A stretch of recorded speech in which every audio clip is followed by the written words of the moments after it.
ALS, Alternative Learning Systems.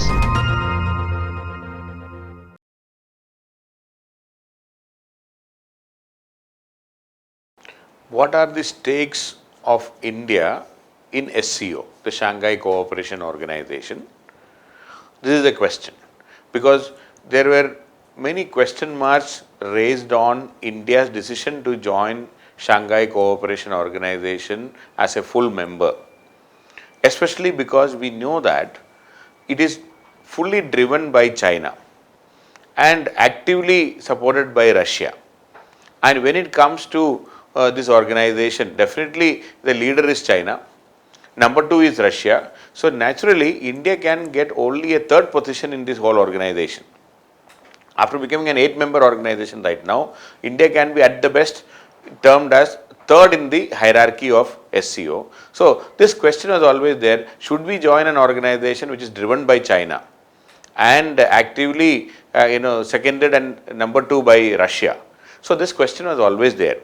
But still, in the end, India decided to join Shanghai Cooperation Organization as a full member, despite this criticism that it is not going to benefit India that much. But that may not be entirely correct. There are many advantages of joining India as a full member in the Shanghai Cooperation Organization. First of all, it is about increasing India's political, economic and security stakes in Central Asia, because otherwise we will be sitting as an outsider.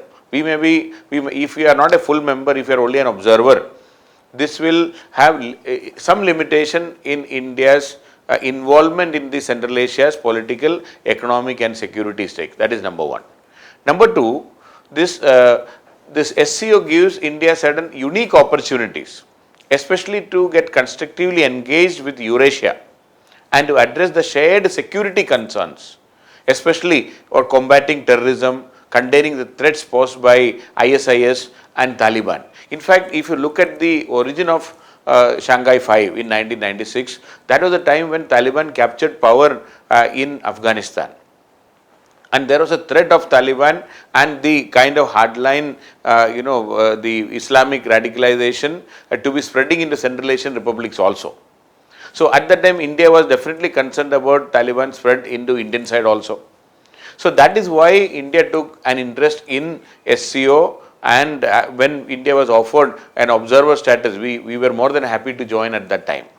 So these threats are still continuing, because this can be a platform to contain terrorism and radicalization from the Central Asia and West Asia region. So definitely India has a unique opportunity in this regard as number 2. Number 3, the SCO also aim to focus on terrorism, separatism and extremism. So these 3 are equally a matter of concern for India. We are also interested in containing this. Even China is interested in containing this.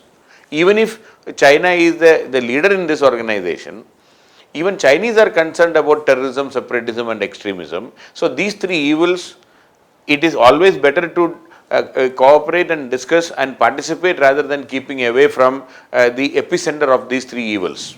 So that is why India has a special interest, and India can be specially benefited by joining SCO. Another important aspect is it can also help in tapping the existing SCO process, such as regional anti-terrorist structure RATS, that share key information and intelligence on movements of terrorists and the drug trafficking agents. So we are getting a direct access to RATS, the regional anti-terrorism structure, which will be helpful for India in controlling its own problems in terms of terrorism, drug trafficking, etc. So we have an advantage by joining SCO. Another aspect is the anti-India forces. We can prevent the anti-India forces from manipulating this SCO as an organization and create an anti-India sentiment in the organization. See, for example, if India is not joining SCO and if Pakistan joins SCO, naturally it would have been a big setback for India, because Pakistan will use this organization to create an anti-India sentiment. So now we sitting there as a part of an active member of the SCO, India will be able to prevent the forces in Pakistan and the other radical elements who are anti-India, even some of the Chinese elements who may not be that happy with India, we will be able to checkmate them, we will be able to control them in starting or even discussing an anti-India position. So, our sitting in SCO will definitely help this anti-India to prevent the anti-India forces from using this organization against India.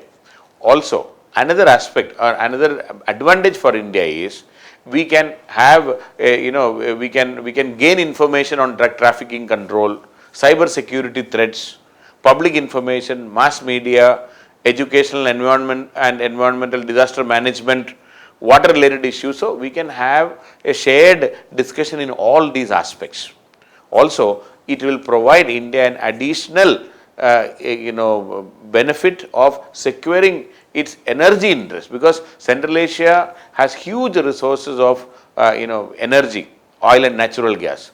We are also talking about a Tapi pipeline, a Turkmenistan, Afghanistan, Pakistan, India pipeline. We are also talking about a Russia, Kazakhstan, Afghanistan, Pakistan, India pipeline. So, we have a lot of potential. By actively involving and participating in the in SCO, we will be able to help, or rather it can be a source for protecting and getting oil and natural gas and energy resources from Central Asia region. And most importantly, we have we know we have a very healthy, we had a healthy relationship with Central Asian republics during the Soviet era, during the Cold War era. But unfortunately, after the collapse of the Soviet Union and the evolution of the new world order, definitely our contacts with Central Asia got reduced, but still we have that good warmth left between India and Central Asia. So, connectivity is a major challenge. So, by joining SCO, definitely we have we are trying to open new avenues for connectivity with Central Asia. We have started our own connectivity projects like international north-south corridor through Iran and to Russia. We also had joined the Ashgabat agreement. We are to connect for connectivity to Afghanistan, bypassing Pakistan, and we are constructing the Chabahar port. We also constructed road system in Afghanistan. So, we have our own connectivity. We have our own strategic interest in improving connectivity in Central Asia. China has its own interest in improving the connectivity in Central Asia through their Belt and Road Initiative and the CPEC, China-Pakistan Economic Corridor. So, of course, India opposed China-Pakistan Economic Corridor and BRI today, but India has our own agenda and our own projects in Central Asia to improve the connectivity. So, by joining SCO, definitely we will be able to push forward our interest in improving connectivity to Central Asia and also having an access to the oil and natural gas and other resources in Central Asia. And most importantly, even Central Asia has a lot of interest in India, because they also know that India can act as a balancing force vis-a-vis China, Russia and all. So, this will be a better balance will be there in the organization if India joins. That is number one. Number two, Central Asia also understands that we have a lot of experience in capacity building, technology, education, health, policy convergence or other the policy development and management, in trade and the financial institutions, in software industry. So, the SCO countries, especially Central Asian republics, know that they can take advantage of India's expertise in various aspects in the so-called techno-economic expertise and the financial issues. That is number two. Number three, Central Asian republics also understand that India being a multicultural society and even Central Asia has a multitude of cultures. They would like to utilize India's experience in managing the multicultural system, and India has also demonstrated great capacity in managing the people-to-people contact and helping out the reconstruction process in Afghanistan. And we have spent almost $3.5 billion in Afghanistan for reconstruction. So, Central Asia would like to utilize India's expertise in managing things in a multicultural setting and also helping out the reconstruction process, and similarly in the Central Asia also they would like to see how India can be of use in improving the human rights, the human development issues, the human resource development issues in Central Asia. So they are definitely interested in connectivity. As I already told, they are very keen to improve the connectivity, and India can play a very crucial role in providing the Central Asian republics, since they are all landlocked countries, through Iran, connectivity to the Persian Gulf and Indian Ocean region. So they are very keen. Of course, China is doing their bit, Pakistan has their own agenda, but India's role will definitely be of additional advantage for them. So, but if India is keen, now one big issue what we should know about this region is what needs to be done.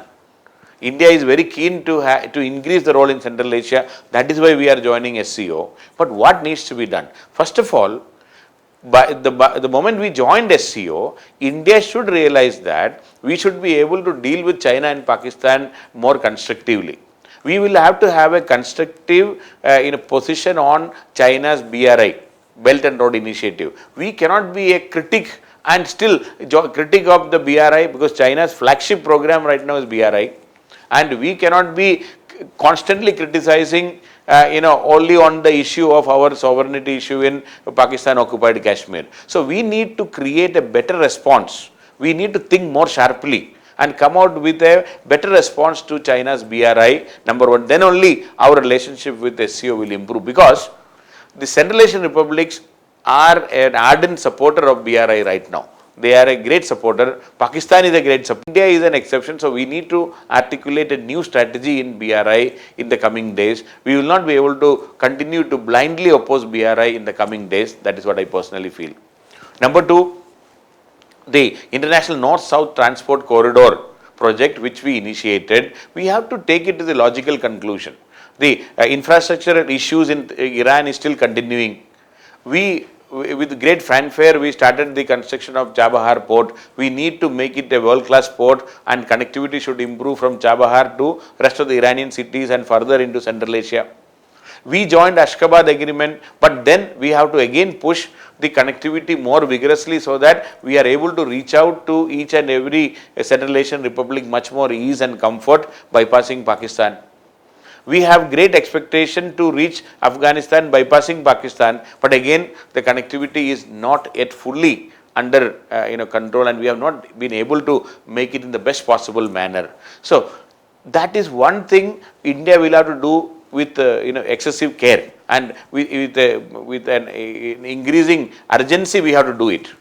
More importantly, this lack of clarity of what we want to achieve through Pakistan, how exactly to go about in Central Asia, is affecting India. Because one side we don't want to talk to Pakistan, at the same time we want to reach out to Central Asia bypassing Pakistan. It's not that easy to be done. So any policy based on rivalry, there's some sort of rivalry. Now even with China in Central Asia, some sort of rivalry. Any policy based on rivalry is not likely to succeed for India, because there are limitations. If you are only to teach somebody else a lesson, if you are starting a project, that is not going to work in the long run. So India needs to come out of this mindset and see what is best for Central Asia and what is best for India, a win-win situation. Then only these countries will cooperate and participate. So, and moreover, India should also try to use SCO as an organization to ensure that in Afghanistan a secular and not so radicalized government is in power. So we should be able to pressurize Russia, we should be able to pressurize China and the Central Asian republics to have a government in Afghanistan which is more amenable to India, which is more balanced, more secular, and we should be using this organization to put pressure on these countries to prevent Taliban from gaining absolute control. If Taliban has some role, it should be okay for us. We can put pressure on making a balance in that. If they are only interested in some share in the power, it's okay. But if they are interested in radicalizing and making a thoroughly Islamic state in like an ISIS type of government, if they want, we should be able to use this organization to oppose also. So India has great potential, but we may have to rework our strategy a bit vis-a-vis Belt and Road Initiative, vis-a-vis Pakistan, and we have to strengthen and fasten and speed up the infrastructure related projects through Iran, so that we will be able to give an alternate to the Central Asian republics, alternate to Pakistan and alternate to China, not as a rivalry point of view, as a truly win-win situation for them. Then India's role in SCO will become more important and people will start taking us more seriously. Otherwise, it will be very difficult for using this organization in the long run beyond a point.